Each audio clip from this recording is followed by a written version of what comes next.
Hello and welcome into the Cubs on Deck podcast. I am one of your hosts. My name is Greg Huss, and today I'm joined by two people with me by my side. We're covering the Iowa Cubs. So, of course, we've got broadcaster Alex Cohen.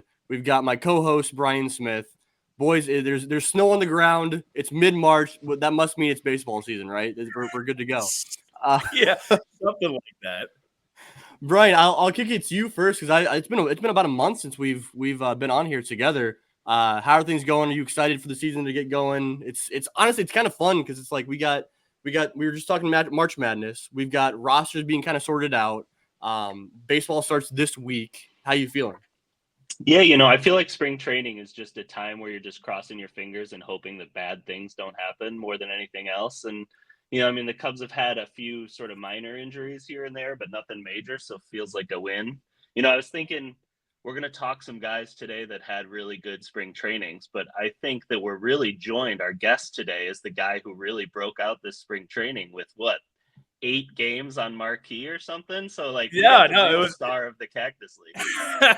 It was a nice run. No, I got to do a handful of games on marquee, and I think what made it most fun is obviously doing big league games for spring training. That's great, but the young players played so well in those games. The first game I called, Matt Shaw had a 2-run triple to get the Cubs on the board, and then Pete Crow-Armstrong had a game-tying 2-run single with 2 strikes, and he flipped it into left field for a base hit. So when you get to call those games, it's great, but when it's players that you're familiar with and that you're excited about, it makes it all that much better.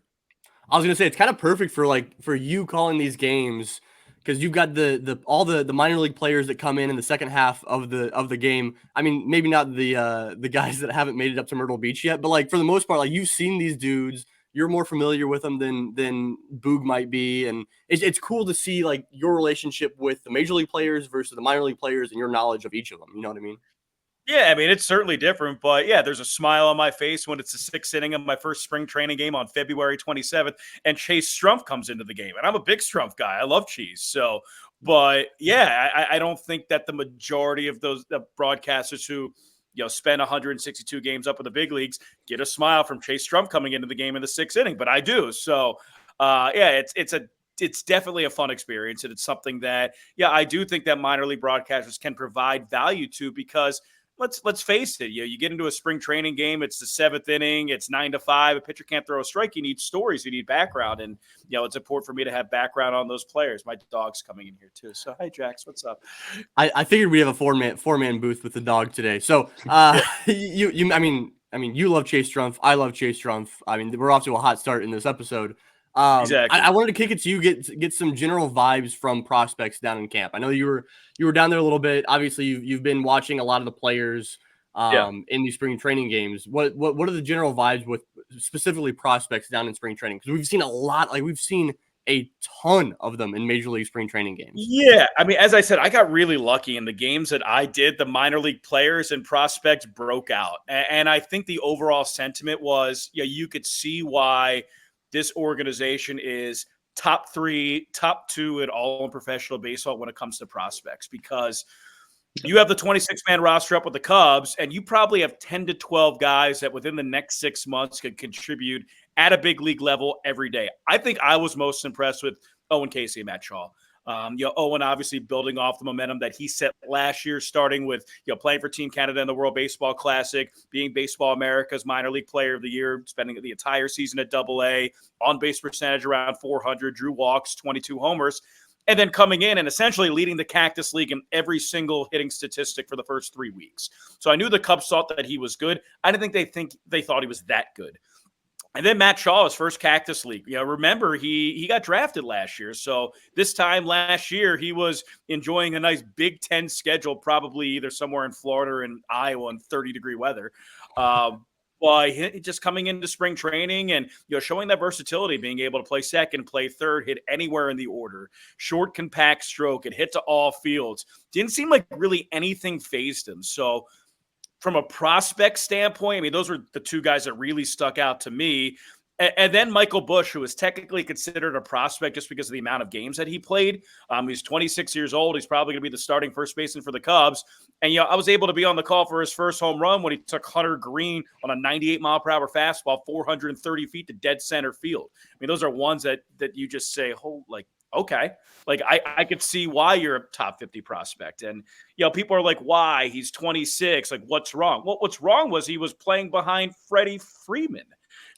And Mookie Betts and Max Muncy. And Mookie Betts and Max Muncy. So, it's okay if you don't get playing time behind them. And you know what? I'm probably going to give you a second opportunity to see if you can get regular playing time without them. So I think if Michael Busch clicks, I think if you somehow see Owen Casey up with the big leagues at the back end of the year, Matt Shaw, the big leagues at the back end of the year, you're looking at a young, exciting, and in my opinion, a playoff team.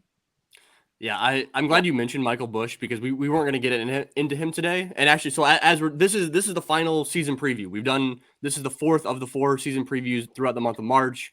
And as you guys know, I got to lead off this episode like I have the others to kind of say, hey, I've assigned these guys, I projected these guys to different levels just so we can talk about every single player that we want to in the organization. I meant to count up how many players we talk about over the course of this month. I'll give you guys the number next week on the show, but give me the metric. Give me the data. Yeah.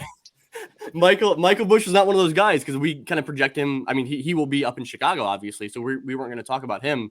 So I'm glad you mentioned him.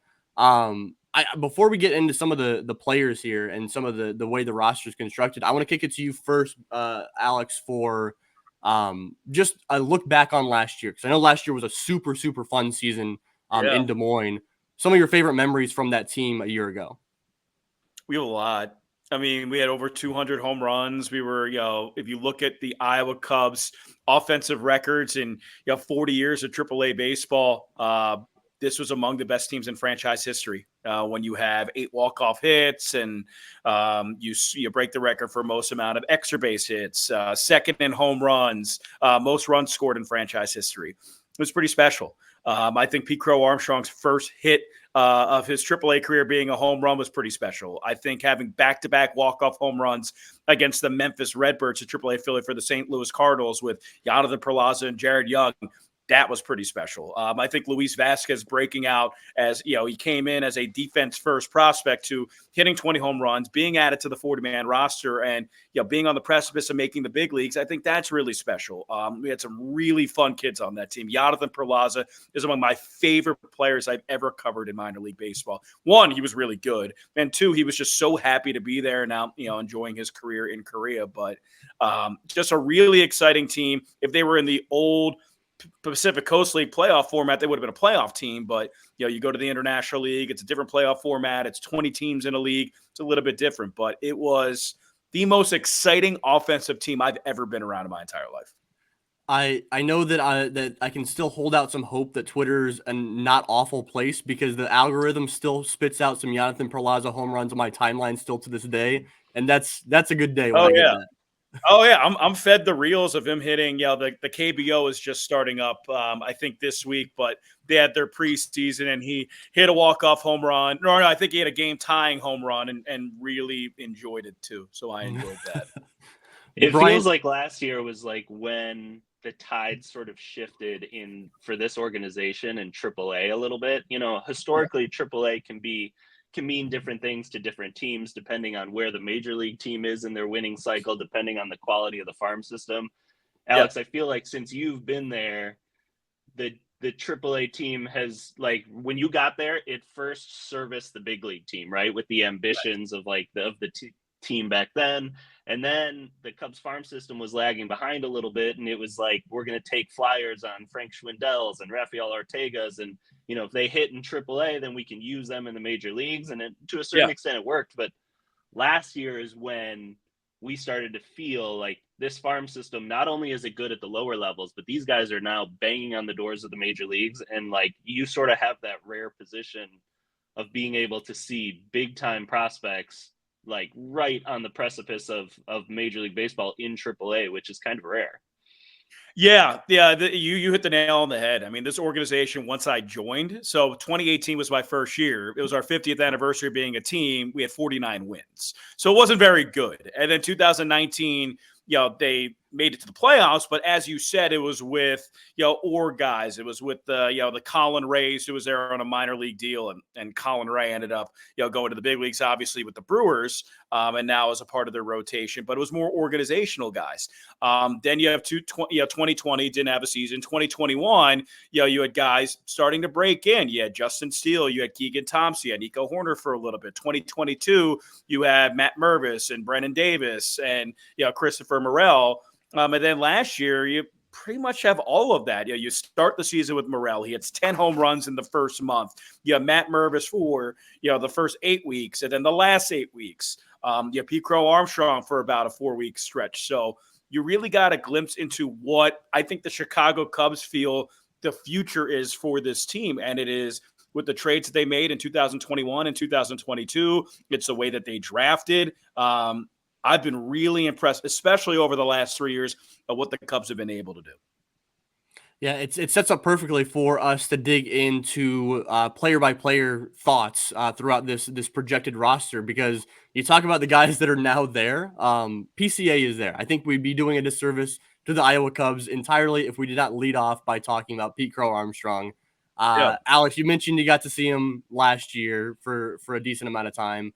He made his debut up in Chicago. The Cubs came back and signed Cody Bellinger this offseason. I think that gives PCA more time to continue to develop down in AAA, which I think is great for him. I think that the signing of Cody Bellinger, I've talked about on the show, is not necessarily a bad thing for PCA. I think that he gets to be in a place where he is ready to roll for the major leagues when the Cubs think he's ready. You know what I mean? So what are your thoughts on PCA being back in Iowa, man in the center field position there in Des Moines? Yeah, I mean, he's 21 years old. He's 21. He missed all of 2020. He got hurt in 2019.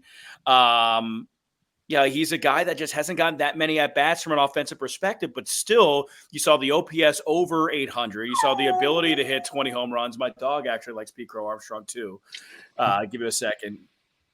I mean, I think that him being in AAA is a good thing for his progression, because he could start off. If he has a great month of April and there's injuries that happen up in the big leagues, you get that confidence back up and you get him up to the big leagues. I mean, I think that his trajectory is still being a big league center fielder.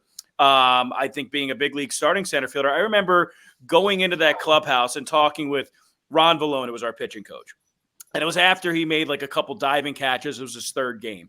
And I'm like, it must be really nice to have a guy like that, behind your pitchers. It's like, I don't use this very lightly. I don't like making comps to 20-year-old players, but he reminds me of Kenny Lofton. Well, Kenny Lofton made 4 All-Star teams. Kenny Lofton won multiple Gold Gloves. That is lofty praise. And I think that if we're just a little bit patient, the defense and the base running is far ahead of the offense, he might struggle offensively. But the fact of the matter is, if he's a 230 hitter up in the big leagues, he's still playing 2-3 WAR baseball. It's going to win you baseball games. So I think that the offense, you need some time to click, and we need to be patient with that. Brian, what are you wanting to see from PCA early on in Iowa as far as his development, see him improving on? Yeah, I mean, I think the biggest thing to watch from a fan standpoint is just the chase out of the strike zone. I think that when Pete gets in funks, he gets really swing happy, and he can, part of what's great about Pete is his confidence at all times, believing, he's the best player on the field, all those things that are so good about him. But I think sometimes it can also manifest like it did with Javi Baez, is I can hit any pitch. And so I think that's probably the thing that he's worked on the most, and will be really helpful. If we want to get even nerdier, how does he do against high fastballs? How does he do against changeups from right-handed pitchers, which is AAA has a ton of, crafty changeups getting thrown at him. So that's a real big key to watch. But yeah, I mean, any comfort offensively, any groove he finds himself in, the path is there. The Cubs left this roster in the major leagues ready for one guy in AAA to break out, and I think they believe the most likely one is probably Pete, and it's there for the taking. I would agree with you. I think that the first 4 to 6 weeks in AAA for Pete's really important, because if you look at the offensive numbers in April, I mean, it's a pitcher league. I mean, especially when you're playing your first road games in Omaha, then you come back to Iowa, then you go up to St. Paul, you go back to Iowa, you go back to Buffalo, go back home, and then you go to Syracuse. So you're playing in the cold, especially with Buffalo and Syracuse. They are not hitters' ballparks either. So if he can come out of that stretch that first 6 weeks, hitting 250, 260, strikeout rate under 30%, drawing walks, stealing bases, I think the Cubs are going to be in a situation where he's probably the next person up and contributing at the big league level because he can already, this. I mean, if he goes and he's playing center field, he's going to win you baseball games. If he can get into a rhythm on the base paths, his speed from the left side, it's winning baseball. It's really just cutting back on the strikeouts and having productive ABs. Thank God you guys aren't starting in Syracuse again. That's some crazy stuff. No, we're not. We're not starting in Syracuse, but we are. Yeah, we're starting in Omaha. We have a trip to Buffalo the last week in April, which I'm expecting at least 2 snowouts. So you guys are no longer in the PCL. That's for sure. No, we're not. So I want to talk about PCA's running mate out in the outfield here, projected Owen Casey, because I don't know, Brian, what the PCA Owen Casey combo 1-2 punch in the outfield is the best that we've seen in Iowa since I don't know when. Like, I mean, I don't know. It's going to be a long, long time. Yeah. I mean, it's one thing for it to be like 2 really good outfielders, but for it to be 2 21-year-olds that are like top prospects, I can't think of a time that's happened. I mean, the only time that I could think of, obviously, when Kyle Schwarber and Albert Almora coming up, and that's when you didn't even know that Schwarber was an outfielder. But in terms of like running mates and pure athleticism from that position, like it's unparalleled. Yeah, it's wild. I know you talked a little bit about Casey before, Alex, but I think it's just we got to point out again that him starting in AAA would be absolutely amazing in terms of like the progression that he's had. And I think that every year, going into every single year with Owen Casey, we've kind of had things that we wanted him to check off the list, right? We wanted him to tap into his power a couple of years ago. We wanted to tap into some pull side power last year. Like every year, we want him to do something specific, and it seems like every year he checks those boxes. And like this year, I think it's obviously like number one is we want to see the strikeouts down. We don't want to see them what they were the first half of last year with the tacky ball in Double-A Tennessee. Because if Owen Casey can have a strikeout rate even around 30%, just south of 30%, like it's crazy how good he did that the second half of the year. I mean, the second half of the year, he was tremendous. And I think that spending all of 2023 in Double-A and finishing that year and winning a ring was really important to him. But then I think the next step, I mean, rosters haven't officially been announced, but I think just a natural step in that trajectory is him coming up to AAA as a 21-year-old. And I think that, again, that first month, you'll see some struggles, especially playing in the cold, playing at the AAA level with those experienced pitchers, pitching with the chip on their shoulder because they just didn't make the big league club. So I'm very curious to see Owen and how that first 4 to 6 weeks goes as well. I'm curious what positions he's going to play. I mean, I think obviously you'll see him a lot in right field, see him in left. I know he was taking grounders at first base a little bit during spring training. Do they try that out? Again, AAA is a place and an opportunity where you can, make some variations to your game. You can try some new things. And I think that him starting here is really important. And I think that just his growth over the first week to 2 to 3 to 6, it's going to be really important to watch. It's cracking me up going through these names. I mean, when we did this last year, Alex, when we did the season preview, it was funny. We were like, I think last year there was obviously more prospects than in the past. We hinted at it as we opened up this episode. Like there weren't the number of guys to go through. Last week, me and Sam did the preview of the Myrtle Beach Pelicans, and when we were doing that, like honestly, that's a difficult team to preview because you're going through these players that have not been up to Myrtle Beach yet. And so, keep talking. I'm make sure my dog doesn't bark. Keep talking. No, I think that looking at the Myrtle Beach Pelicans, it was really difficult for me and Sam to do that because you're dealing with players, A, that have not been up to Myrtle Beach. We haven't seen live looks. B, they are using stats in the ACL that are not the most reliable you've ever seen in the entire world in terms of how they translate. And C, the other guys that we had seen at Myrtle Beach were like kind of secondary pieces on that roster. So like all new guys. This, we're talking today with the Iowa Cubs, like we've seen these guys for years now. They're top prospects. They've been in the organization a long time, and they're prospects that we have continued to talk about on this podcast, on Twitter, on wherever we're writing about them for a long time. And we've gone in depth on a lot of these players. And I think that a couple of those players I want to hit at the same time here are Brennan Davis and Cole Roderer. Both guys that you saw last year in Iowa, different scenarios where I think that Brennan Davis has continued to have to deal with these injuries year after year. And we're hoping that he can kind of regain that skill and that strength that he had early on in his career. And you look at Cole Roderer, and he's a guy who was dealing with injuries a few years back, and he's like continued to get stronger and stronger. I think last year, he really impressed me with that promotion up to Iowa. And I think now that he's starting to like prove that he's fully healthy, like he's starting to kind of trend upwards, I think, in a lot of ways. And with Cole, like maybe he's a starter, maybe he's just a bench outfielder that gets a lot of at bats during his time in Iowa. Man, I don't know, like him being a lefty, him being a strong side platoon guy that can play all three outfield positions. And he can run, man. He can run.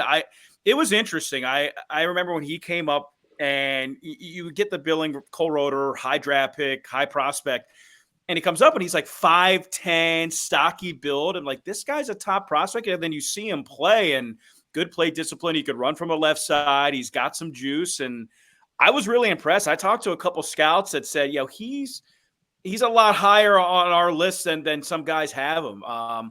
One comp that I got from him was TJ Friedel. And I think that's a great comp for him, like a short left-handed hitter, can play all three outfield positions. I think the run tool is a little bit less than Friedel, but I think the power stays. I think that'd be a great comp for him. Somebody who came up into the big leagues as a fourth outfielder, and then when it's all said and done, by year 4, 16 home runs, 30-some stolen bases, 25 doubles, on-base percentage, 330, 340, and plays 120 games. Will that be with the Cubs? I'm not sure, but I hear TJ Friedel in that comp, and I can see it. He's a good player. The other really interesting thing about him to me that we don't always find with prospects that we talk about like before the major leagues is Cole has now gotten used to like not playing every day, to fighting and living for his roster spots, and to like being productive and like taking opportunities when they come. And, most prospects as they come up through the system, like they are given their opportunities. They are given every chance to succeed. Cole was like not that way. I mean, he ran into a couple log jams, and playing time went down sometimes to like 2-3 days a week. I think he talked about that with us, Greg, when we interviewed him last year. And, the fact that like if he gets to the major leagues, it's not like it's going to be pretty unlikely that right away he's going to be playing every day. So like having the experience to be like, I know how to thrive in a situation where like my looks are inconsistent is actually, I think, going to help him find a role. I completely agree with that. I think that he had the startup high, top prospect, got hurt, platoon, come back up, riding that wave. Like he's used to coming back down. So if he goes up to the big leagues, I agree with you. I don't think he'll have any difficulty finding that rhythm when you have to do when you play 4 to 5 days a week, because he's not going to do that. He's used to that. And I think that he'll easily be able to find a role and being a contributor to a big league team. So. And I want to hit on Brennan Davis a little bit here. I know that he may be delayed to start off the season, but we will see him in Iowa for sure. And I think with Brennan, I mean, we've talked about him plenty, like the importance of this season. Brian, you want to go into what? I guess I'll get to Brian first, and then Alex on thoughts on Brennan and what this season might mean for Brennan. Yeah, I mean, the reality of baseball and the way it's set up is that once you get added to the 40-man roster, the clock starts ticking on you. You only have so many years where you can be optioned to the minor leagues. And, Brennan is in that like mixer of like, there is some pressure that if it doesn't happen, you start to look at 40-man roster spots and it becomes an open question for him. But the Cubs, like we've already seen, like the Cubs want to make that work. And he came to camp and like, oh my gosh, those first 2 weeks of spring training, like he was easily for me the takeaway of like the most impressive player. Like he looked more fluid in every way. He looked like his swings felt more confident. I think when he got in ruts, it felt like maybe he was like in between swing decisions, almost like Matt Mervis felt like in Chicago last year a little bit. But but it did not seem that way early in spring training. So obviously it's a huge bummer if he's going to be slowed to start the year. But I think the good news is that it feels like his athleticism has returned to a certain degree. And, I think that gives him a chance. And, he's a guy that can then run with an opportunity quick because they know what he can do. Yeah, the talent's there. And I think we have to remember with Brennan, it's only 24. That's not like this is a 26, 27-year-old outfielder that has been on the 40-man for 3 years and is getting closer to 30. He's just 24 years old. He's still below the average age of a player who's at the AAA level, and he's at the average age of a player that's actually at the AA level. So I think we have to remember that. And I think just with one word to describe Brendan is health. If he's healthy, he's probably going to be a big leaguer. If he's not healthy and is fighting that injury bug all season, that's going to alter him because he's not a particularly big guy. He's slender, and those injuries are going to impact him, especially ones in his core where he gets all his strength from and all of his fluidity from. I think that's going to impact him more than a bigger player, a Matt Mervis, a first baseman. Brandon is known for his athleticism, his ability to play the corner outfield positions, to throw and run and have an athletic swing with quick hands. And I think that those injuries have taken a toll on him. But as you said, those first 2 weeks of spring training, he showed that resiliency. I mean, he was hitting big league pitching, especially the home run he hit against the Giants. You got to see him healthy. He's such a good kid. He's such a big talent. If he can put together in the middle of the summer 70, 80 consecutive games of being healthy, playing every day, and getting into a rhythm, I don't know. I still think he's a big league player to me. Yeah. Alex, I'll give you the platform here to talk a little bit about your boy Darius Hill and the role that he might play in Iowa this year. Because I know that he's always a favorite when he's on the field and the way that he plays the game. And I'm Team Darius just because, he came in 2022. He was a minor league hit king. No, not the organizational hit king. He had the most hits in all of minor league baseball. And because he's not an outfielder who's going to hit, 10 to 15 home runs, there are people that don't view him as highly. I'm not saying that the Cubs do or don't, but they don't project him as an everyday outfielder or even a platoon outfielder because of that. And I think that if he was a little bit bigger and did average 12 to 16 home runs per year, we'd be having a completely different discussion because he's a great locker room guy. He can play all three positions. He doesn't strike out that much. He has one of the highest contact rates in the entire system. And as I said, he gets hits. He gets on base. So I think especially with a young outfield, especially if it starts off with Owen Casey, crow-armstrong, the possibility of a Brennan Davis based on his health. He's the perfect fourth outfielder to spell that and really to help a guy like PCA if he does get into a run and say, hey, let's simplify it a little bit. Because I think Darius has one of the most simplistic hitting approaches in the entire system. And he's somebody that third year at AAA with a bunch of young outfielders, he's very valuable to this team. Let's transition to the infield here because I look at this list of guys that I kind of have projected, and they all at this point in their prospecting careers, you can kind of see a role, like the type of player that they could potentially be at the major league level. That's not necessarily mean a starter for all of these guys, but like you can see the mold that they're cut from. I've got Matt Mervis, Luis Vasquez, Chase Strumpf, Jake Slaughter. And we'll talk about BJ Murray here, as well as Bryce Windam, who's a catcher, right? Sure. And that all of those guys, we'll dig into them individually. But like all these guys, like you can see like how they make it to the major leagues, what role they fill up there. And I think that maybe the guy that might have the most question marks about how he fits in Chicago is Matt Mervis, which is kind of wild because he's the guy that's already been up to Chicago. Matt Mervis probably assigned back to Iowa after the Michael Busch signing or trade, after the Cody Bellinger signing, after the Garrett Cooper signing. It gets just a little tricky for Matt Mervis here, but we know that I talked about him, I think last week on the show. He's too good for Iowa, right? Like he's proven that he's better than AAA pitchers. And so like what is there for him to work on in Iowa when he's there this year? I just think chase rate 1 and then 2 hitting against left-handed pitching. Right now he's projected as a power hitting first baseman who is probably a platoon against right-handed hitters. If I'm him in Iowa, my focus is I want to be in the lineup every single day against a lefty. I don't care if he moves the ball around. I don't care if he's change up first. I don't care if he's high velo. I want to be in the lineup against a lefty every day and work on that. So I am not just a platoon player when I go to the big leagues, that I can be an everyday player when I go up to the big leagues. So I think for Matt, his focus when he gets here, there's stuff for him to work on. And I actually think it's clear for him than it is for anybody else in the organization. Come here, play every day, hit against lefties. That's simple. I actually think it's in some ways it's going to be a more comfortable spot for him in 2024 than it was in 2023, knowing Matt a little bit. Like Matt's had his back up against the wall, like, you know, a guy who wasn't drafted in low A, like, you know, not really talked about that much, and like thrived in the situation of like, prove that you belong to be here, and, you know, has that incredible 2022. I know Matt a little bit, Alex, you know him better, but like I get the impression that when the spotlight was on him in 2023, like he's not the guy that necessarily wants like all the attention on him. And so I think there were probably times in 2023 he was just like a little bit uncomfortable that like so much focus had sort of turned to him. He became like in May, you know, the rallying cry of fans, like call up Matt Mervis already. Like that doesn't save the like season to me. Save the season. Exactly. Yeah.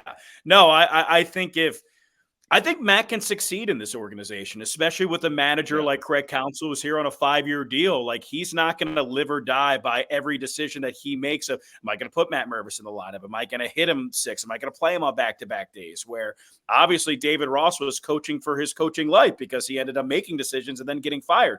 Craig Counsell doesn't have to worry about that. So Matt Mervis is one of the best 26 players to help the Chicago Cubs win games. He's going to be up there. If Garrett Cooper struggles and Matt Mervis rakes, Matt's probably going to get an opportunity. If Cody Bellinger gets hurt, if Michael Busch struggles. Like I think that this organization, the way that it's configured right now with Counsell, with the team that's probably either projected to win the Central, be the top 2 teams in the Central, I think Matt could be thrusted into an opportunity where he is able to succeed up in the big leagues. I think he's a big league hitter, especially against right-handed pitching. I think his defense has improved leaps and bounds since we first saw him in 2022. I think that even this spring training, he played better. He had 300. He had 300 at Cactus League play with a homer and an all-base percentage around 450. So it wasn't that he played poorly. It wasn't that he struggled in Cactus League play like he did last year. He was fine. Other guys were better. Other guys got that opportunity. But just because those guys get that opportunity right now on March 23rd or whenever it is, doesn't mean they're going to have that same opportunity on June 23rd. And I think if Matt comes down to Iowa and rakes against lefties and doesn't strike out, is able to catch up the velo and play a good first base, he'll be up in the big leagues. Yeah, that's a good point. I'm excited for his season this year. Let's go to another guy that's on the 40-man roster, Luis Vasquez, who, I don't know, man, the way I view Luis Vasquez is like, it's just a perfect example of like what you want as infield depth for the major league team. Like that's exactly what you want. It's a guy that is so slick out there defensively. Obviously I'm really excited to see if he continues to prove that the breakout last year offensively was not something just like out of the blue. Like that's something he can continue to sustain, and he doesn't need to hit another 20 home runs this year to be a successful offensive player. We don't need him to put up a 800 OPS. No. If he can just be a good hitter, continue to be slick in the field defensively, like he's a couple injuries away from the major league. Obviously you got Nico and Dansby up there. You got whatever the mix of third base with Morel and a healthy Wisdom and Madrigal, and you got Mastroboni up there. There's a lot of infielders in that mix in Chicago right now. Yeah, but he's just a couple guys away from not performing well or injuries and things like that to be like, hey, you're the defensive replacement on the back end of the Cubs bench in Chicago. And with that, he can play an above average big league defense at 3 different positions. He is, and again, like I don't like to use this as hyperbole, he's a Gold Glove caliber shortstop. Mm-hmm. He is the smoothest fielding shortstop I've seen in minor league baseball on a team that I've covered in the 13 years that I've worked in baseball. He can play an above average second. He can play an average third base. So there is value there.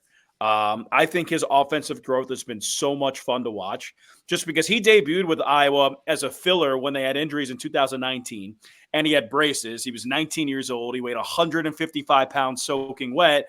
And his first at bat, he hit a homer. And then his next 6, he struck out. So it's like, all right, like there's some potential here. And then he comes to Iowa in 2023, not 155 pounds soaking wet. I mean, he's probably 6'1", 6'2", 195, 200, well built.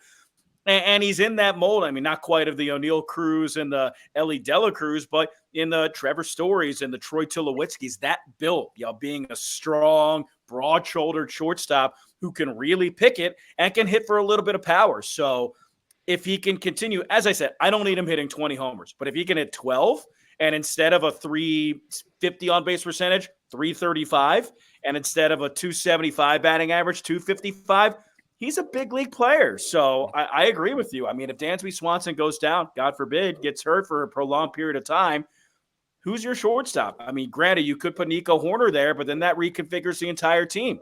Maybe Luis Vasquez gets that chance. I think the amazing thing about Luis Vasquez in this organization is if you think about his strengths, he plays a super smooth shortstop. He hits for more power than you might expect for someone from that position. And the hit tool sort of comes and goes depending on, like, is he in a hot streak or a cold streak? That is exactly Dansby Swanson. Like, Dansby obviously, is a better player. Luis is going to have to prove, but the skill set mirror each other. Yeah. So if I'm the Cubs, I want Luis to show that he got something out of this big league spring training opportunity and that he learned something specifically from Dansby. And like, whether it's just like being, like carrying yourself like a professional like Dansby does, or like a little trick here or there, like show me that you got better from being around this person who has a lot of similarities to you. They do have mirror games of each other. I think statistically speaking, they do. I think defensive prowess, they do. I mean, Dansby's the best defensive shortstop in baseball. I'm not saying that Luis Vasquez is that, but in terms of projectability, I mean, he was projected as a big league defender at shortstop when he was 19, when I saw him in 2019. Then fast forward to 2023, he keeps that. He grows into his body. Again, it's hard to say like, hey, this is going to be the everyday shortstop for a Cubs or another team. But I think as a depth piece, as Greg said, it's really important to have a guy like that. Super smooth transition here from Luis Vasquez to Chase Strumpf. Those guys are the same person, right? Mirror images. Let's talk Chase Strumpf because I think that it's become just every single year, every single month, it's become increasingly clear that Chase Strumpf is what he is, right? Like there's no mixing up what Chase Strumpf is as a baseball player. He's got plenty of pop. He's going to swing and miss a ton. He's going to draw a lot of walks, and he's gotten a little bit better here and there every single year at second base and third base. I think that I've gone on and I've talked about the comparisons between Chase Strumpf and Patrick Wisdom on how Patrick Wisdom has carved out a decent little career at the major league level. I'm not saying Chase Strumpf is going to be Patrick Wisdom because Patrick Wisdom has more light tower power than what Chase Strumpf has. That's Wisdom has a ton of power. I wouldn't go that far. I wouldn't go. I mean, I watched Chase take batting practice and hit a home run over the entire stadium in Omaha. So I will counter that, but no. I mean, I don't like Wisdom's hit 28, 25, and 23 home runs the last 3 years in the big leagues. I'm not sure if Chase is doing that. I would agree with you. But I think it's fun looking at those two guys and like seeing that like Chase Strumpf could carve out a major league career in the way that like how Patrick Wisdom got the call in Chicago, and he carved out a role when the Cubs were not very good in Chicago, right? When after the sell-off, like he's like, now third base is your position. Let's see if we can continue to mold you into a play that's still useful for a team going for a playoff run. I think that Chase Strumpf can kind of get eased into a scenario. Maybe it's not Chicago. Maybe that's not where he does it. But I'd love to see him get eased into a situation that works for him in the major leagues. High round draft pick, high baseball IQ. Remember when he was drafted out of UCLA, he was more of he wasn't a power prospect. I mean, he was a patient, obviously drew a lot of walks, but he was a contact hitter. Yeah. And he was a guy who grew into his body, gained some weight. The power came. He's a power and patience type of player. Now you can't strike out 35% of the time, and you can't hit 220. But if Chase can get the batting average, and I know that, we live in an era, it's 2024, batting average isn't important. That being said, they're not bringing up a guy who hit 220 in AAA up to the big leagues. But if you hit 245, 250, and you have an on-base percentage of over 370, and you have the ability to hit 20 to 25 home runs, guess what? They're more than likely going to bring you up, or there's a better likelihood that they are going to bring you up. I think that Chase can play second and third. He's a pretty good athlete. And again, I love the eye, love the power. He can hit to all fields.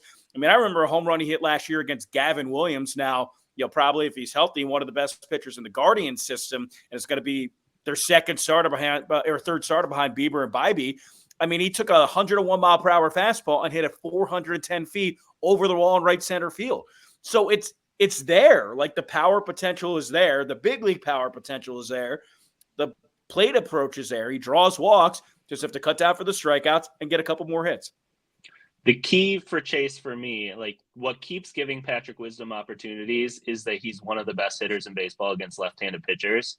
And Chase really should be really good against lefties and really struggled against them last year. And so the most important thing, I think, for his like major league potential to carve out a role for himself is this year he needs to show massive improvement against lefties. And then you can start to think about a guy who can really be helpful on a major league bench. And then maybe he like takes that opportunity and runs with it. Yeah. He had reverse splits last year. He had reverse splits. Yeah. It was really interesting to watch. This is his minor league free agent year after the end of the season. This is a tryout, right? This season is a big tryout for all 30 teams in Major League Baseball to see where he can end up next year, and I'm excited for that. Let's talk about BJ Murray, because I know that. So Mick and I talked about BJ Murray on the Tennessee Smokies season preview, and that was when there was a little bit more cloudy on where he kind of fits on the Iowa roster. I think that's been cleared up a little bit now, and so like I think if there's anybody that we can talk about on two different previews, I think BJ Murray is that guy. He's obviously earned the promotion from Tennessee up to Iowa to start the year there this year. Yeah. He's gotten into quite a few Major League spring training games. I mean, there's a lot to like about BJ Murray Jr. What do you like the most, Alex? I like the versatility. I like that he makes a lot of contact. I like that he's an explosive athlete. Like, he reminds me of like a better Willie Calhoun. Do you remember Willie Calhoun? Like, Willie Calhoun in the minors was a beast. Like, he hit from power from the left side, just couldn't find a defensive position.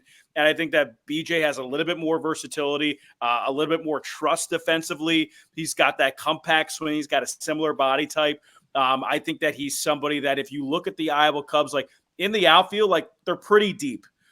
In the infield, when you have a guy like Strumpf, you could possibly put PJ Murray into that fold. Luis Vasquez, what we know with the Iowa Cubs is Luis Vasquez is going to play short and Matt Mervis is going to play first the majority of the time.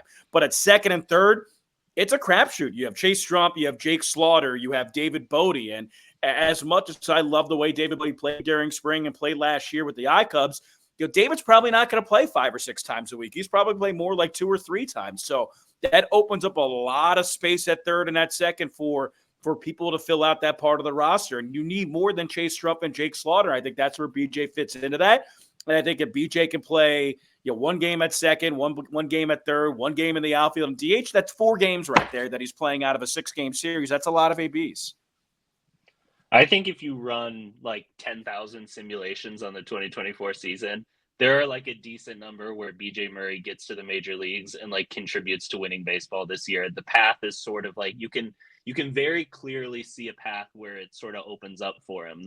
Third base is the least figured out thing in Chicago, and BJ is like on an ascent. He gets better every year. So if he gets better this year and things break the right way in Chicago, like that is a guy that could be an X factor and like could be playing baseball in Chicago in like a division race in August. And that's a pretty exciting thing for a guy that doesn't get talked about as a top 10 prospect, I agree with you. I think that, as you said, third base is the one open position. And I think that at Iowa, third base is a position where they don't have that many people who are going to fill all the at-bats. So I think that he could come here and play 3 or 4 days a week. And let's say BJ Murray Jr. hits 310 in the first 2 months, they might use him. Yep, that's a good point. I think that Gary Ross will be in the comments if we don't bring up Jake Slaughter here. He's always in my comments about Jake Slaughter. So I've got to bring him up. Alex, what are your thoughts on Jake Slaughter, on what you want to see from Slaughter this year? Because I mean, he's a guy that like he's got the speed. He shows off the defensive skills at third base and second base quite a bit. He showed off pop as well.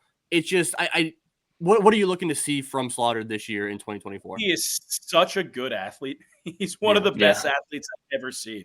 I just think the strikeouts, not chasing, breaking balls low and away in the dirt, competitive ABs when you fall behind 0-2, not giving away the at bat. And I'm not saying that he did.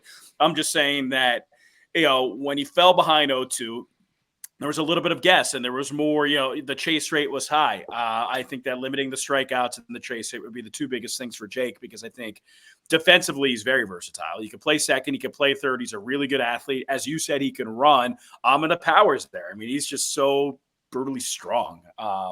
But I think just making contact at a high level and making sure that he's getting on base would be two big things. Yeah. Brian, you got anything on Slaughter? Or should we move on to our boy Bryce Windam? I mean, I would just say that Jake's exit velo numbers are showing more and more as truly sort of elite and major league quality. So there will be opportunities for somebody who can hit the baseball like him if he gets 10% better, and then I mean, that's the reality of AAA sometimes, is just get 10% better and a spot will be open for you. I think that can happen for Jake. All right, so we're going to get into pitchers here in just a minute, but we got to talk about the guy that they're going to be throwing to, and that's Bryce Windam. Obviously, we got Jorge Alfaro and Joe Hudson still, as of we're recording this on Saturday morning. They're still in the organization. I assume they will be, and I assume they'll be assigned to Iowa out the gate. If not, regardless, we've got Bryce Windam that's going to be in AAA Iowa. He was there last year. Again, he's another guy. We know what he is. We know what Bryce Windam is. Teammates seem to love him. He's got great bat-to-ball skills. He's ever improving behind the plate in terms of his defensive skills.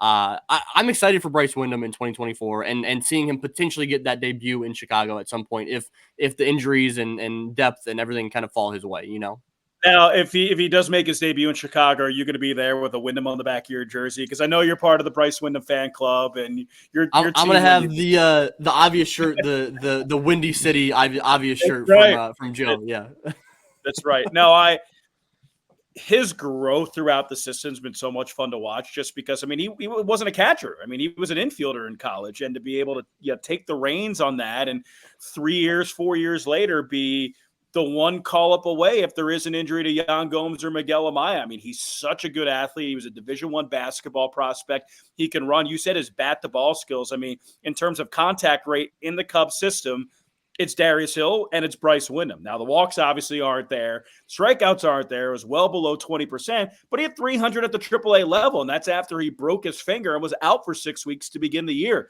The hitting ability – for a catcher is there. If he goes up to the big leagues and he hits ninth, he's not going to give away at-bats for you. And he's going to help give you actually winning at-bats. So I think the defense, not going to say is an extra, but the fact that he is a clubhouse favorite and the fact that the arm plays and the athleticism plays, there's something there with Bryce.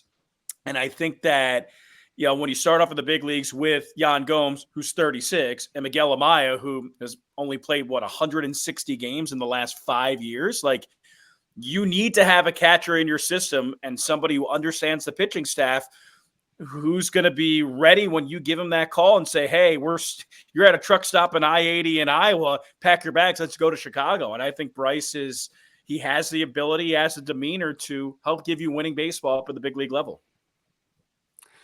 Let's go to pitchers. We've made it this far and haven't talked about pitchers yet. I think that the roster in terms of prospects in Iowa that are pitchers, you start off with the starting rotation, and it's one big name. It's Ben Brown, right? And I think that what he's done in spring training has really put himself back on the map in a way that I think that some fans were off Ben Brown to a certain degree based on what he looked like towards the end of the year with Iowa last year, which is unfortunate because it was such a small and time he wasn't healthy. He was working his way back. I'm so excited what he's doing now. His second AAA start, he struck out 10. I mean, he had, in a five start stretch in Iowa, he struck out 10, 12, and 11. This is just such a special arm. And I don't think people realize that before he got injured. I mean, he was very close to getting called right back up to the big leagues. And I think that obviously seeing him during spring training and when you have that Angels game and he strikes out Mike Trout and Anthony Rendon in a perfect 1-2-3 inning with 11 pitches, it was pretty special. So I think that Ben Brown, to me, is a top flight pitching prospect, and he's a guy who is going to help the Cubs at the big league level this year. In the minor leagues, when you're coming up as a pitcher these days in baseball, it is constantly about adding things to the repertoire. Can we add this pitch? Can we add this?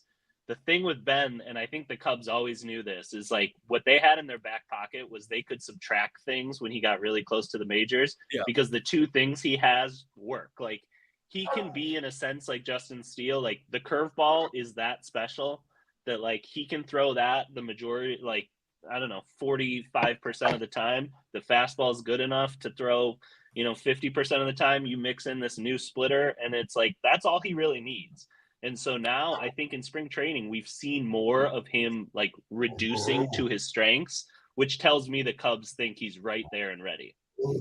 Yeah, with Ben Brown, it's interesting. I know the article came out a couple of weeks ago from Fangraphs, where Ben Brown was talking about how he's kind of just going with the fastball, curveball, split changeup this year, which is really interesting. I'm really excited to see that because I think the curveball is so incredibly unique that he can get away with like just leaning on those three pitches to succeed this year. So I mean, even just based on his role up in the big leagues, like if you're going to call him up, there's like, we need a bullpen arm. We need a power back end of the bullpen arm. Throw fastball, curveball, because I mean, your fastball's 97 to 99, and you have one of the best curveballs statistically in the system. Just say, hey, simplify it. Throw these two pitches up there. He's going to get guys out. So what Brian was saying, like kind of just subtracting and making things a little bit more simplified. I think Ben has the ability to be a starter in this system and throw 4 pitches, and be a reliever in the system and throw 2 pitches and be effective at both. Yep. I want to group these next 3 guys together a little bit because I think they're going to be in the rotation to start the year. I'd like to see them get more time as relievers as the season kind of wears on. I don't know how that's going to work. But between Chris Clark, Riley Thompson, and Walker Powell, those are 3 guys that we might see in the rotation to start the year. Very similar, right? I mean, they're all 3 older guys. They're all 3 older prospects. They've been in the organization for quite some time. They're not necessarily overpowering guys, especially Chris Clark and Walker Powell. They're not overpowering guys. But there's a lot to like. I think that all 3, I trust the pitching development in this organization so much that like I could see any of those 3 guys like carving out some sort of like depth role back and forth between Chicago and Iowa, Well, I mean, other organizations have seen that. And remember, Chris Clark was taken in the Rule 5 draft by Seattle last year, where they thought that he could have the ability to break camp with that team and be a big league, 5th starter or even an opener or, a guy who can just throw power sinkers and break bats because he's 6'7" and his 93 looks like 96. So, Walker Powell, I mean, if he makes the big leagues with the Cubs, he'll be tied for the tallest pitcher ever at 6'8". So tallest pitcher for the Cubs. But yeah, I mean, you see those guys and what they've been able to do. I mean, Chris Clark was a really valuable pitcher for the I-Cubs last year, starter and a reliever. Riley Thompson, when healthy, I won't say he was dominant, but he was really good. Riley at one point was a top 30 prospect in the Cubs system. He was a prodigious high school pitcher. Then he went to Louisville and shoved, and he just hasn't been able to stay healthy. I think if Riley stays healthy, especially last year, he's probably already made his big league debut. So there's no doubt in my mind that he has big league stuff. Kind of gives me like Javier Assad vibes with his pitch arsenal, his ability to throw strikes. Remember, he can get it up to 95, 96. He throws a heavy ball. I think that he can carve out a role up in the big leagues. I haven't seen Walker Powell all that much, but I know Chris Clark, like his ability, just a sinker ball pitcher. Think Derek Lowe light. Just tall, sinker baller, be a baron on right-handed hitters and break bats. Yeah. One thing I'd say about Riley Thompson is he looked awesome out of the gate last year. He had clearly gotten better in the winter. Yeah. The Cubs moved him to the bullpen as a trial, and I think it was very clearly a trial for the major leagues. That was like he had a couple bad outings and then he got hurt and like by the end of the year he found it again and looked really good. But like we are not far removed from the Cubs thinking of him as like a major league arm that they could call up and have him be helpful. And I think it's really easy, like, to see a world where he gets back to that pretty quickly this year.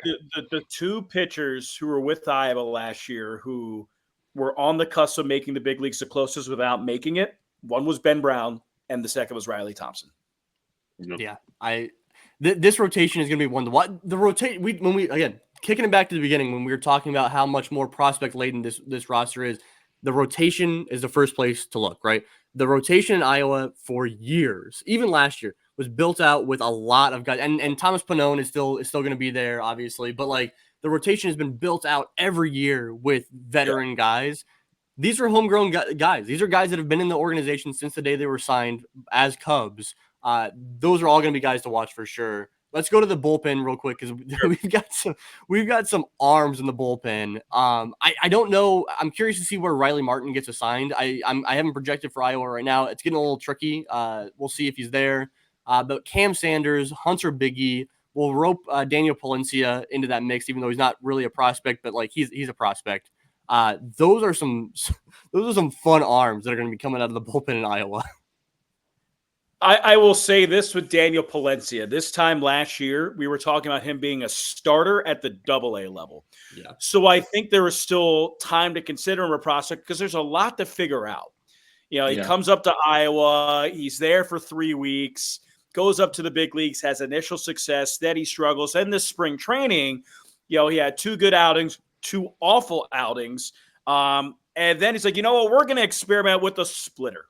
And he's throwing that splitter for strikes. And I've talked to a couple people. If he can throw that splitter consistently for strikes, he will not be in Iowa for very long. Because you combine that with the power slider and a fastball at 97 to 100. If you can throw that split at 92 to 93, that's essentially Jose Contreras with 3 different pitches. So if he can consistently throw that for strikes, I mean, we could talk about Daniel Palencia right now, but if we have this conversation in June, he ain't here. If he can continue to make that adjustment. Brian, Cam talk Sanders, about Hunter Biggie. Yeah, I'll talk about Hunter Biggie. No, so let's talk about Hunter Biggie first. So Hunter Biggie, the first pitch he threw in Iowa last year, because he was there for about 3 weeks, was 98. That is not a guy that you look at and you expect him throwing 98. Then, he had difficulty finding the strike zone. He got a little bit banged up, got sent back down to AA, and now he's at spring training in February, winning the Cubs their first game, throwing 97 to 99 and locating in the strike zone and being an absolute bulldog. I mean, people don't realize, like, you have guys throwing 97 to 99. If they can control it, guess what? Probably going to make it to the big leagues. Like, I know we're like, oh, it's velocity. Everybody throws 97 to 99.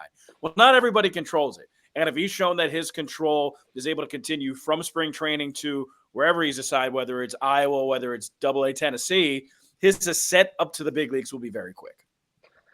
I would say that Hunter Biggie is one of the top 5 performances in the Cubs spring training, I think, in terms of showing that he used this last winter to like get better. Just like, for example, the data we saw the other day when he was in a StatCast ballpark, he basically, he hit 99 on a fastball with as much ride as you're ever going to see a right-handed pitcher throw in the majors. Yeah. And so it was basically like, it was like better than a grade 70 fastball that he showed in that outing. So if that has happened, if his fastball has taken like a grade level jump, then he is going to quickly establish himself as the best relief prospect in the system. And he is going to debut in Chicago this year and like could pitch 30 games for the Cubs. Like that is in play with what we've seen this last month. And that's like, it can happen really quickly for relievers. Like one thing changes and your whole career changes. It just has to click. It has to click. Yeah. And there's a hint that it clicked. Yeah. No, I agree with you. Really smart kid, went to Harvard. He's a really good athlete, was a big-time football player in high school. Maybe sometimes like you just need an off season where you can completely devote yourself to baseball and, hey, like this wasn't working at the AAA level last year. Let's try to figure out ways why. And once you figure out that why, that could seal off a bunch of different ways and paths up to the big leagues. Hunter Biggie has quickly gone from the spring, in my opinion, from being, all right, like you got the top relievers in the organization. Obviously, you got Luke Little, Daniel Palencia up top. You got the next wave is like the Zach Lee, Frankie Scalzo, Porter Hodge, right? If you want to group those guys. And then it's like, all right, then there's a bunch of guys, and Hunter Biggie's one of those bunch of guys after that. Now I think very clearly, like, Riley Martin, I think very clearly, like, just in a small amount we've seen him in spring training, he is now firmly like with that Zach Lee group, right? And maybe even above the Zach Lee group, where it's like it goes Luke Little, Daniel Palencia, and then Hunter Biggie, which is wild. Like the fact that and that just goes to show, like you said, Brian, like the with relievers, it can just click so quickly where you go from, all right, like you're kind of interesting, let's keep an eye on you, to like, wow, you might be throwing, like you said, 30 plus innings in Chicago this year. Yeah, like remember, like Michael Rucker had 35 appearances up in the big leagues last year. Like there is a need for relievers in your system who could go out there and throw 97 to 99. And he's throwing 97 to 99 with that ride and with that movement. Like if you're striking out guys, you're not walking guys, you're able to get guys out of the AA or AAA level. Like your setup to the big leagues is going to be pretty quick. And I think the two guys, and you talked about it, like relievers who have really stuck out, during spring training, Bride, it was Hunter Biggie, and it was Cam Sanders for me. And I've seen a lot. I've seen a lot of Cam. I saw Cam as a starter. I've seen Cam as a reliever. I've seen lights out Cam. I've seen Dylan Maples Cam. I've seen it all.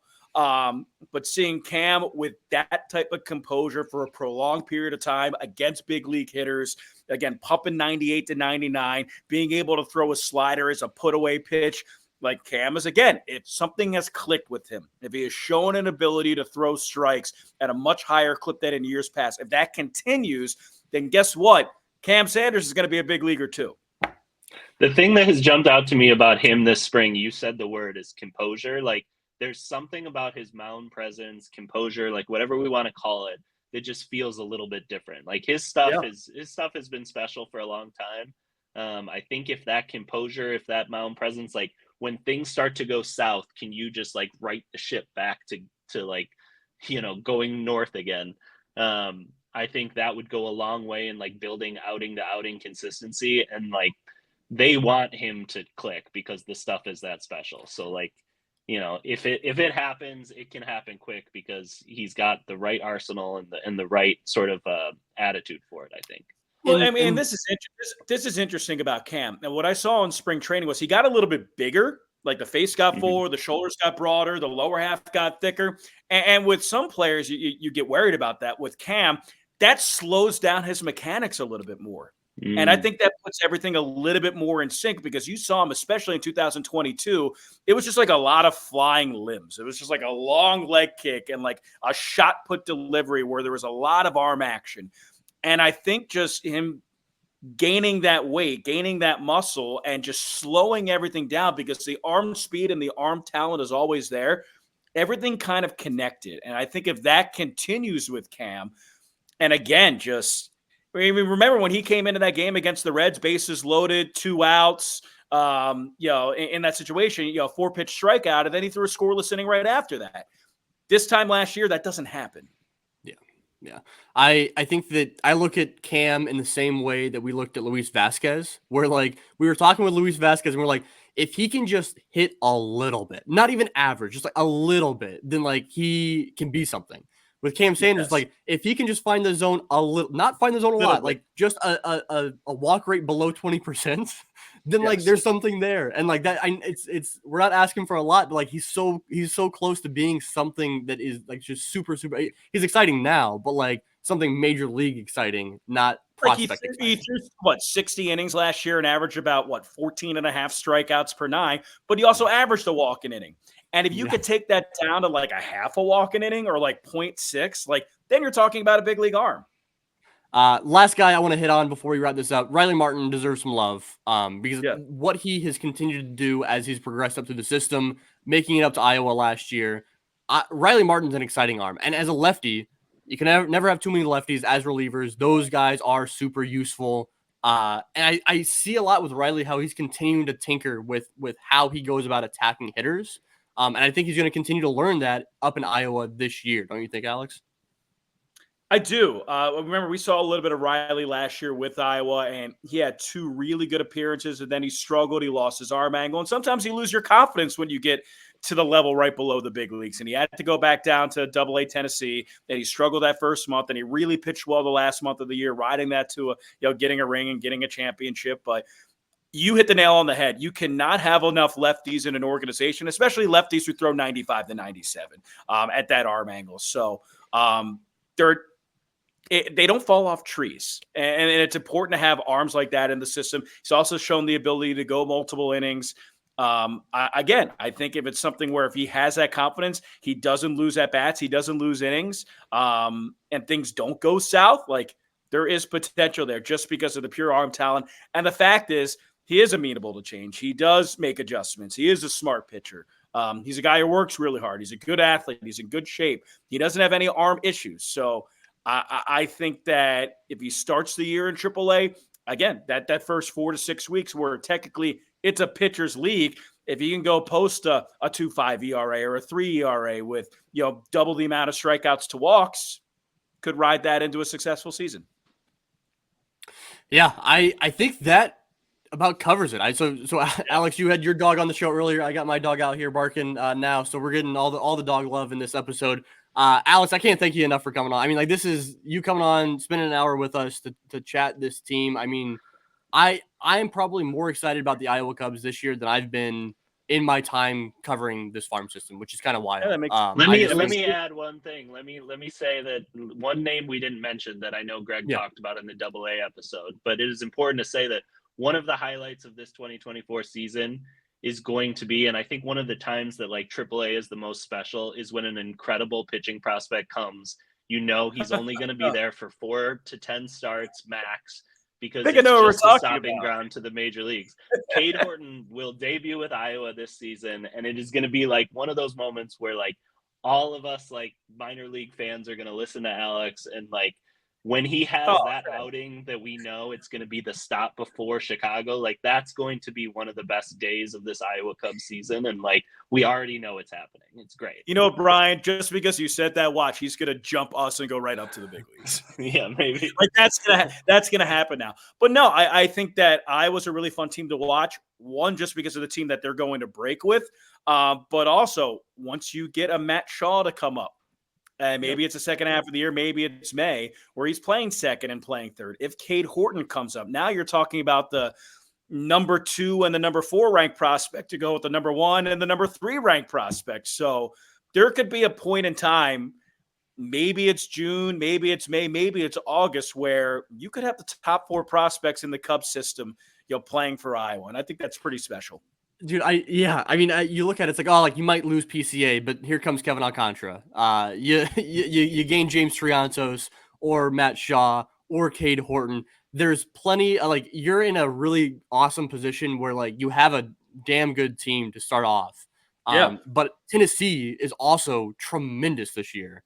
And so you got plenty of top prospects coming up through Iowa throughout the season. Yeah. So like, it's not just let's tune in for the first month of the year. Let's tune in the entire year in Iowa. The Triantos, the Shaw, the Kevin Alcantara, the Christian Franklin that are really good spring training showed some power. The Moises Ballesteros. I mean, there's a lot there, and I think they're the second ranked farm system per MLB.com for a reason. That it's not just Iowa, that it is AA Tennessee, and there's a reason South Bend and Myrtle Beach have won in the past couple of years. So.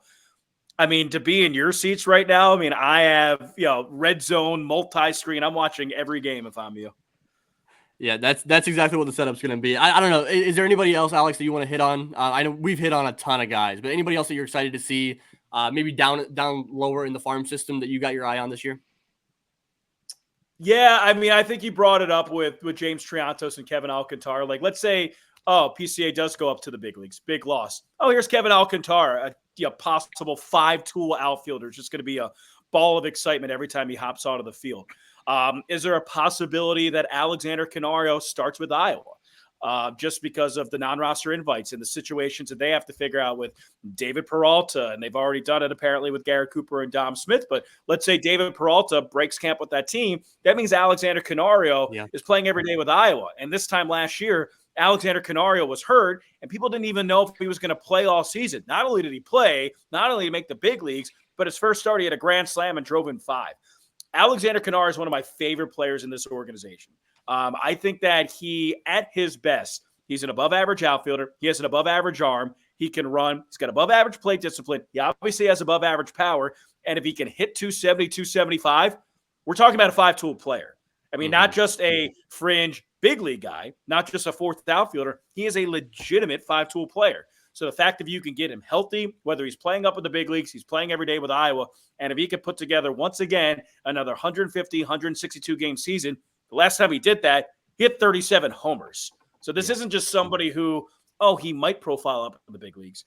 If he is healthy and things are clicking, he is an impact bat at the big league level, playing every day, and he might start the season in Iowa. So that's a name that I want to bring up. Alex, you are the man. Again, Can't thank you enough, dude, for coming on. I mean, this is a blast. You and all the other broadcasters throughout the entire month for all you guys coming on and chatting and previewing your teams. It's been incredible. Love it. I think getting your guys' perspective is so unique. And I think the fans really, really appreciate you guys coming on. So thank you. You got a season starting up. Season starting on Friday in Omaha. Where can we listen? Where can we watch? How can we tune into Iowa Cubs games this year? Yeah, just check us out. Obviously, MILB TV, MLB TV. You can get the audio pulls from that. But then when the Iowa Cubs are at home, you can follow us on the Bally Live app where you get all of our home games, home broadcasts for free. 17 of our games are going to be on Marquee Sports Network this year. But then if you want to listen on your computer on the radio, it is Hope 940. So just search Hope 940 when the Iowa Cubs are playing. Click Listen Live, and fortunately and unfortunately, you'll be able to listen to me for 150 games. So. Well, we can find you. I don't know which way you go on that. So yeah, we can find you on Twitter at Voice of Cohen 2, right? How's the build up going of the new Twitter account? Is that going all right? It's been a year. It's been a slow rise. My original Voice of Cohen Twitter got hacked. I had a direct line to Elon. I guess it went right to voicemail. I haven't been able to get access to it yet. I think Elon's got bigger fish to fry, but it's still the same Twitter account. We'll be posting a lot of Iowa Cubs highlights, hopefully. I'm just really excited for the season, guys. I'm really excited for this team. Brian, you talked about it, the way that the organization has started to churn out talent and how that's going up to the upper levels. This is as excited I've been for an Iowa Cubs season since I've been the voice starting in 2018. I think that's really important. Brian, where can we find you? How excited are you about this upcoming Iowa season? What's on your docket coming up here soon? You know what? Don't even bother finding me. Just follow Alex on Twitter. And we want to follow you at Cub Prospects. I don't think there are more than like 5 people that have listened to Alex call more games the last 3 years than Greg and I. So always a thrill to talk to Alex, but more than anything, just excited to be starting another season here where we get to listen to, 60, 80 games or whatever ridiculous number it turns out to be. Oh, that's why our viewership number is so high, because of you guys. Thank you. No, but Brian, you won't pub yourself, but I'll pub you. I mean, you and Greg are 2 of my favorite accounts to follow just because of the Cubs system. And, when I'm calling a game, I want to see what, the Cubs farm report looks like. And if Kevin Alcantara has a 2-homer game in Tennessee, I probably either find out from one of you 2. That's how I follow along Cubs action. And, Brian, from the analytical side, I love how you break down all of your stuff. And Greg, just, being able to tell these stories and talk to these players and really give the pulse of what the fans feel like, the Cubs system is going to be in the next year or 2 or 3 years down the road. I think you guys both do a tremendous job, and I'm happy to come on with you. And I love talking baseball with you guys. So anytime you guys need me, I'm here. I appreciate it. Well, while we're giving out some love, I want to give some love to the listeners out there. Thank you guys so much for tuning in this month as we've previewed each of these 4 affiliates. Like I said, it's been a blast. You guys have been tuning in, interacting, commenting on the Northside Bound YouTube page on the comments, liking those videos, subscribing, all that good stuff. You can check us out on anywhere where you listen to podcasts. You can find us, like I said, on YouTube. You can find the podcast over at Cubs on Deck on Instagram and on Twitter, on Threads, on all that good stuff. Over on the 1060 West Discord channel, check us out over there.